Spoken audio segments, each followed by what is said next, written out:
Жители Верхней Колымы, желающие получить водительские удостоверения, уже много лет не могут сделать это на месте. В районе нет специального автодрома, а проходить обучение в Якутске не всем по карману. Поэтому курсы обучения правилам дорожного движения, которые проходят сейчас в Зырянке, пользуются большой популярностью. С подробностями Наталья Ломанова. Многие верхнеколымчане, те, у кого нет водительских прав, хотели бы их получить, но не имеют возможности этого сделать. В районе нет автодрома.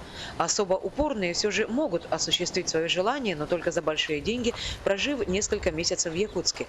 Поэтому курсы по теории правил дорожного движения, проходящие в Зырянке, являются, пожалуй, самым приемлемым для верхнеколымчан способом получить необходимые знания, не опустошив свой кошелек полностью.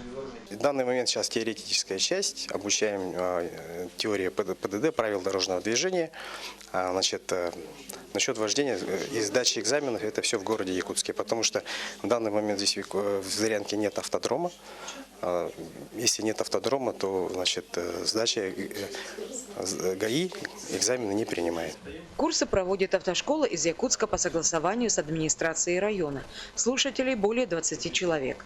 По окончании курсов им будут выданы свидетельства, а сдать экзамены на знание правил, а также вождение они смогут в столице республики в удобное время. Я думаю, что для нас, для таких сельских жителей, отдаленных районов, это очень даже хорошо, что мы можем теоретически получать здесь знания в течение этого периода, а не теряя время 2 месяца в городе Якутске. Что же касается строительства автодрома в Зырянке, то в районной администрации планы по его обустройству имеются. Но когда эта задумка осуществится, неизвестно. На это нет финансовых возможностей.